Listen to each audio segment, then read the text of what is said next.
त्यहाँ हाम्रो यो सबै यो उसले ठ्याक्कै ब्यान्ड गर्नुपर्ने हुन्छ। हेर्नुहोस् सबै ब्यान्ड गरेछौँ। ब्यान्ड गरेर हाम्रो यो इन्टरलक लाग्छ। हेर्नुहोस् यो इन्टरलक लाग्छ ठ्याक्कै यो बिमलाई यसले लक हान्छ ल सेलेपले।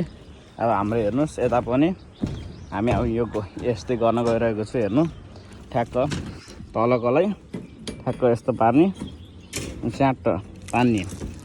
हेर्नुहोस् यहाँ स्याट है ए इन्टरलक। अब यसलाई ठ्याक्क लाएर यस्तरी ठ्याक्क लाएर ठ्याक्क इन्टरलक है। हेर्नुहोस् है ठ्याक्क इन्टरलक स्याट पर्ने ठ्याक्क लाएर इन्टरलक है।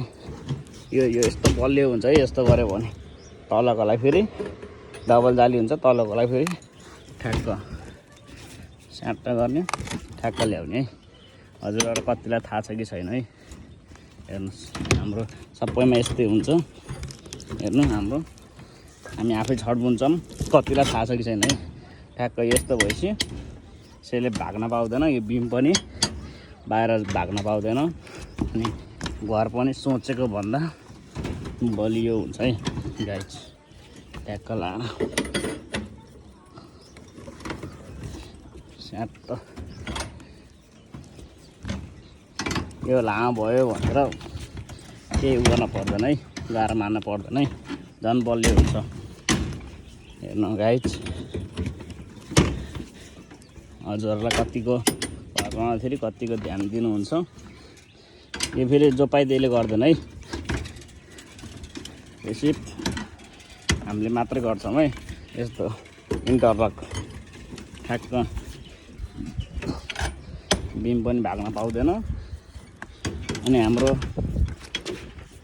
सबै बलियो घर पनि बलियो। अलिकति टाइम लाग्छ। बल पनि चाहिन्छ है गाइज। मुनि यस्तो ठ्याक्क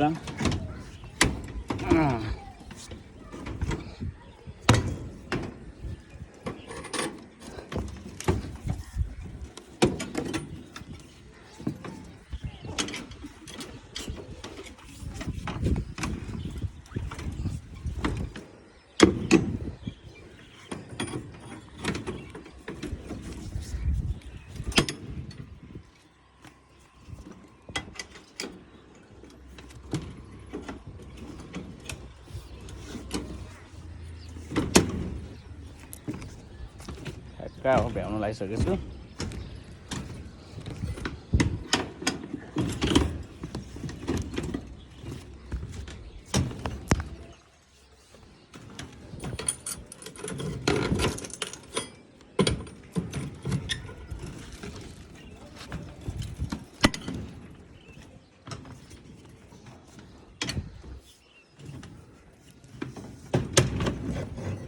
यहाँ बाँध्न भुलेछ गाइज।